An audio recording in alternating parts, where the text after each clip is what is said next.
All right, hey everyone. I'm here with Jesus Olave, my partner and general contractor, and Katerina Shoemaker.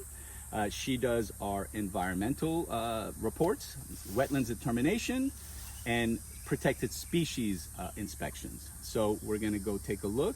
She's gonna do that, teach us what she does. If you have any questions, reach out to her, and let's go take a tour. Great. So as part of the wetland determinations, we have to assess what type of vegetation is present on site. Here what I'm looking at is a majority of pine in the canopy. Pine is considered an upland species under DEP rule. So therefore, you know, we would assume it probably is upland.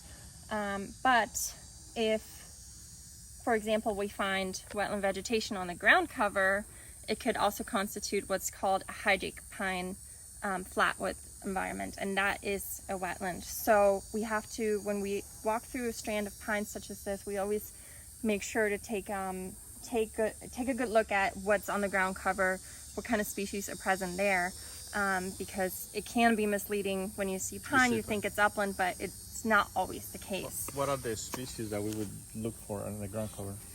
A lot of different wetland grasses, rushes. Usually in hydric pine flatwoods, we find a lot of areocolon, like I said, rushes. Xyrus is another common one, has a yellow flower for the most part on it. But I'm not seeing that in this instance. What I'm seeing on the ground cover here is a lot of grapevine, which is facultative, which means it doesn't really have an upland or wetland designation. It's just there. A little bit of saw palmetto, again an upland species, but there's not much of it here. Some sabal palm, facultative.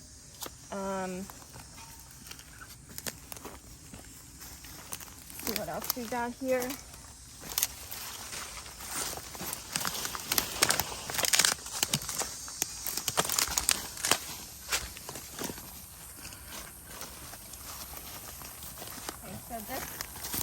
This right here is called Cyperus ligularis.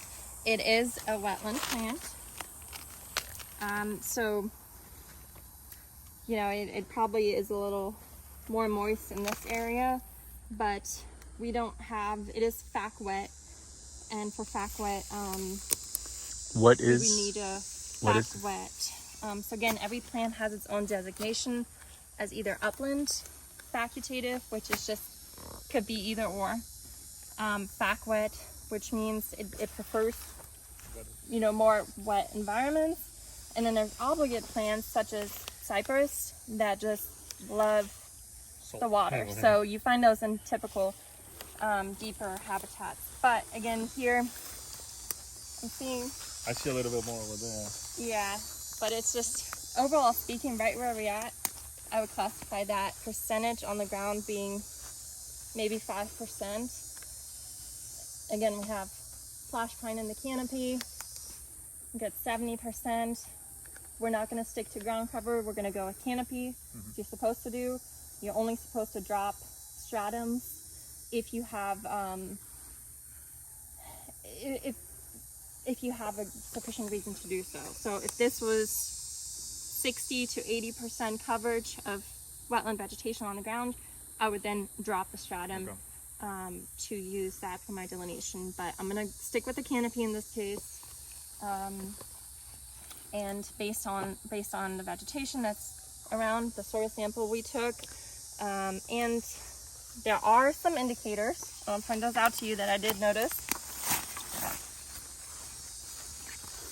On the slash sign, you can see that it kind of bulges out towards the bottom. This is what's called a buttress. It's buttressing. It is a hydrologic indicator. If we had, you know, more dominantly wetland vegetation, again on the ground cover with the indicators present, and if those indicators, the buttressing, were to be observed on all the pine on the property, or at least the majority of them, then, you know, we'd have reasonable grounds to claim it wetland. But I mean, I'm only seeing on this one. But there's different definitions of wetlands too, right? Yeah, there's a different quality in wetlands described by UMAN scores. The UMAM score is figured out by the location and landscape support, where is the property located, you know, how can it be utilized by different wildlife species. Community structure is all about the general community of the site. So if you have a high quality wetland and it's in the middle of nowhere, let's say, you know, other wildlife can utilize that site better. You can have you know, aquatic species utilizing it, so it would be therefore, you know, of higher quality. And then there's water environment, which, you know, pretty simply said, how deep is the water that's there. And so I wanted to point out, I did see it over here, another indicator that I saw. So along this pine, you can see that there's some pine needles that have, if you want to come back a little bit, just to show you, that have settled down by the trunk like this, sort of almost giving it that look of elevation. This is what's called a hummocking. It's another indicator. Again, I'm seeing on this one, but not every single pine, and the vegetation is just not matching up with what you would typically see in a wetland. So therefore, it gives me the indication that this lot is upland. And a soil sample as part of the wetlands delineation I'm doing on this site. And what we're looking for is signs of hydrology in the soils that will tell us how high the water table will go. Soils that are considered hydric tend to have a higher water table. Lee County requires any lot that's within a hydric soils mapping unit to undergo additional testing for potential wetlands that may be present. So just because you have a hydric soil, though, doesn't necessarily mean that you have a wetland lot.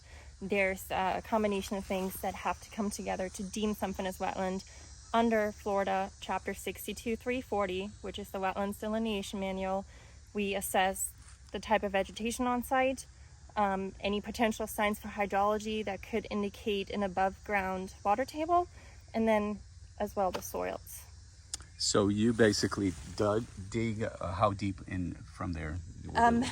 At least 12 inches. So you went 12 inches with this shovel, and Yes. and do you do certain throughout? This is a half acre, so how many areas do you do it in?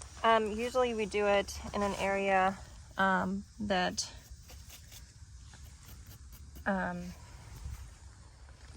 meets the criteria for the lot. So if we see different flux codes, for example, if this lot were to transition into a cypress forest or a wet prairie or any other type of flux code other than what we're currently in, which is flux code 411, pine flatwoods habitat, we would then take another soil sample to see how the hydrology changes between the different flux codes. So here in Lehigh, it's flux code. Are there different ones that you mentioned? Pinewood. Yeah, it's all dependent on what type of vegetation is there and how it would describe the habitat that you're in based on the vegetation that's there. So I'm just trying to slowly scrape off the outermost layer here to get a clean surface so we can figure out what kind of soils we have and whether or not they are hydric. Now again, keep in mind, just because you have hydric soils doesn't mean you have a wetland. But there is a higher potential to have wetlands. Okay, so then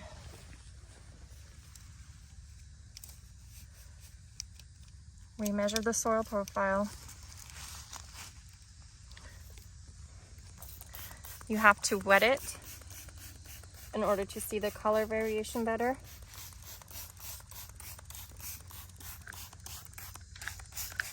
Okay, and now I will take a profile picture of that.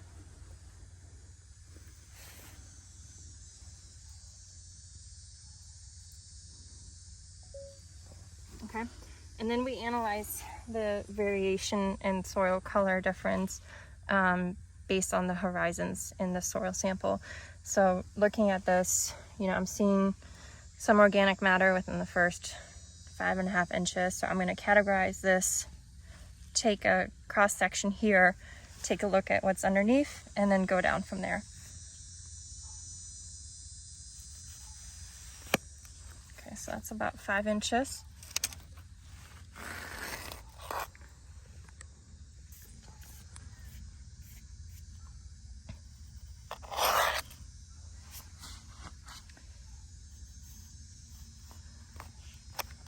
Okay, what I'm trying to do is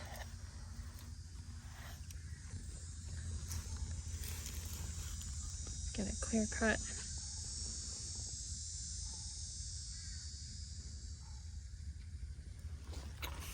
And again, I'm going to wet it.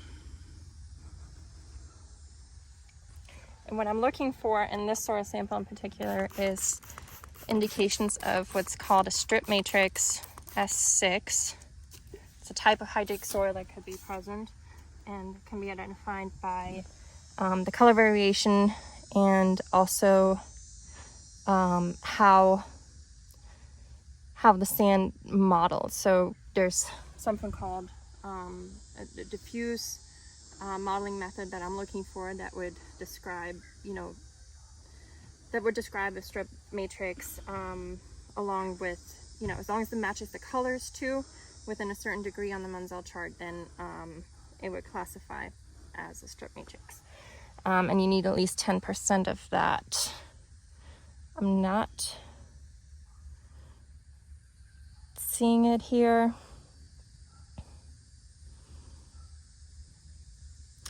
See a little bit in here, but I wouldn't say it's necessarily 10%. What I'm seeing is a large contrast in color variation between the lighter and dark colors that are present.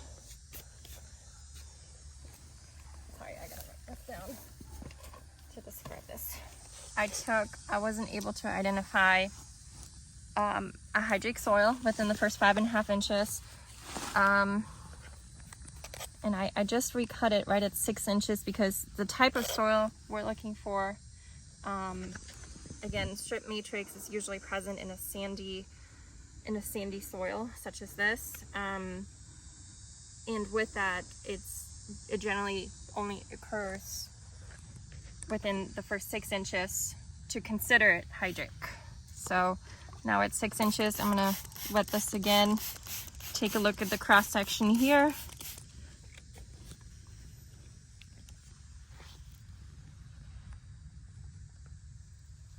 And what I'm seeing is a pretty uniform color gradient that would not indicate a strip matrix. So therefore, I would say the soils present at this location are non-hydrate. I am the owner of Tropical Environmental Consultants. We are located in Naples and Bonita Springs. However, we do travel all the way north of Tampa and south as far as the Keys. We can handle all your environmental needs. Generally speaking, for due diligence purposes, we handle wetland delineations, environmental assessments with protected species surveys that would notify you whether or not there's additional concerns that may be present on the property. We also handle environmental permitting in the event you would need certain species relocated, monitored, or have wetlands present that would require an environmental resource permit. We would love to help you, so give us a call and we'd be happy to help you.